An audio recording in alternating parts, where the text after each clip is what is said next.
আল্লাহর ভয় থাকলে আল্লাহ কেমন ভাবে মাফ করে।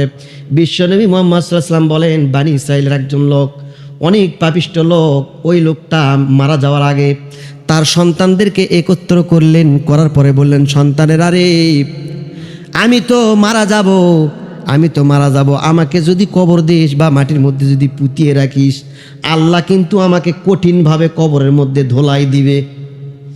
এত পাপ করছি আমি জীবনে, আমার পাপ যদি পৃথিবীর সমস্ত মানুষকে যদি ভাগ বন্টন করে দেওয়া হয়, সবাইকে জাহান্নামী করে ছাড়বে, এত পাপ আমি করছি। অতএব তোরা শোন, আমি যখন মৃত্যুবরণ করব, আমি যখন মারা যাওয়ার পরে তোরা আমাকে যেন মাটি দিস না, তোরা আমাকে আগুন লাগায়া পোড়ায়া দিবি, পোড়ায়া দিয়া পুড়ে ছাইগুলো একটা ব্যাগের ভিতরে উঠায় রাখবি। কি করে রাখবি? ব্যাগের ভিতরে উঠায় রাখবি। হাদিস বুখারী শরীফের হাদিস। আল্লাহ রাসূল সাল্লাল্লাহু আলাইহি ওয়াসাল্লাম বলেন, ওই লোকটা যখন মারা গেল, মারা যাওয়ার পরে ওর ছেলেরা করলো কি, তার লাশটাকে মাটির ভিতরে পুঁতে রাখলো না, ওই লাশটা করলো কি, পুড়ে ছারখার করে দিল, দিয়ে ওই ছাইগুলি ব্যাগের ভিতরে রাখলো। আর পিতা বলেছিল, যেই দিন প্রচণ্ড বেগে বাতাস উঠবে, ওই বাতাসে আমার এই লাশের পোড়া ছাইগুলি উড়িয়া দিবি, আমাকে আল্লাহ রব্বুল আলামিন ধরতে পারবে না, আমাকে কবরেও দিবে না, তাহলে আমার শাস্তিটা কম হবে। আমি আল্লাহকে ভয় করি, অতএব তোরা আমার ছাইটা উড়িয়ে দিবে। পড়েন আল্লাহু আকবার। ভয় ছিল কার? ওই পাপ করছে অনেক, কবরের ভেতরে গেলে ওকে ইউক্যালিপটাসের ডাল দিয়ে পিটবে ফেরেশতা। কথা বলেন।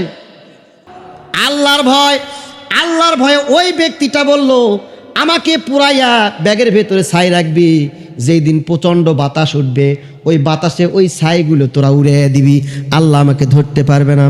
যখন এই ছাইগুলো উড়াইয়া দিল, উড়াইয়া দেওয়ার পরে আল্লাহ রাব্বুল আলামিন গোটা বিশ্বের জমিনকে, গোটা বাতাসকে অর্ডার করলেন, রে বাতাস, রে জমিন, হে পানি, এ আমার সৃষ্টি জগৎ, আমার ওই বানি ইসরাইলের লোকটার ছাইগুলি কোথায় রেখেছিস, আমার কাছে সংগ্রহ কর।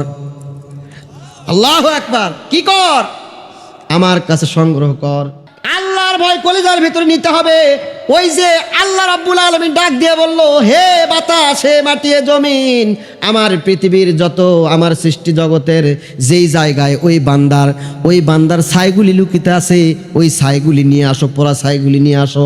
নিয়ে আসার পরে আল্লাহ রাব্বুল আলামিন ফেরেশতাদেরকে দিয়ে বললেন যে ওই ছাইগুলি একত্র করো। করার পরে আল্লাহ বললেন, কুন ফায়াকুন, ওই বান্দা তৈরি হয়ে গেছে। পরে আল্লাহু আকবার। পুরে ছাই করে দিছিল, আল্লাহর সামনে তাকে হাজির করলো। হাজির করার পরে বলতেছে, হে বান্দা, তুই কি করেছিস? বলে, আল্লাহ, আমি অনেক পাপ করছি, পাপ করতে করতে আমার জীবনটা শেষ করে দিয়েছি। আল্লাহ, তুমি আমাকে মারবা দেখে, তুমি আমাকে কষ্ট দিবা দেখে, এই ভয়ে আমি পুড়িয়ে দিতে বলেছি। হাই আল্লাহ রাব্বুল আলামিন ডাক দিয়ে বলতেছে, হে বান্দা, তুমি কি সত্যই নাকি আমার ভয়ে পুড়িয়ে দিতে বলেছো? বলে, হ্যাঁ সত্যই। আল্লাহ ওর কলিজার ভেতরে প্রবেশ করে দেখে, হ্যাঁ, আল্লাহর ভয় ওর কলিজার ভেতরে ছিল। আল্লাহ বললেন, বান্দা, তুই যখন আমাকে এত ভয় করিস, আমার কবরের ভয় করিস, আমার আযাবের ভয় করিস, এ বান্দা, আমি তোকে তোর কলিজার ভেতরে এত ভয় থাকার পরেও আমি তোকে কেমন করে মাপ না দিয়ে পারি?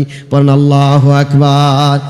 এ বান্দা, তোর এই সামান্য ভয়ের জন্য আমি আল্লাহ রাব্বুল আলামিন তোর জীবনের সমস্ত গুনাহ খাতাগুলি মাফ করে দিলাম। পড়েন আল্লাহুম্মা আমিন।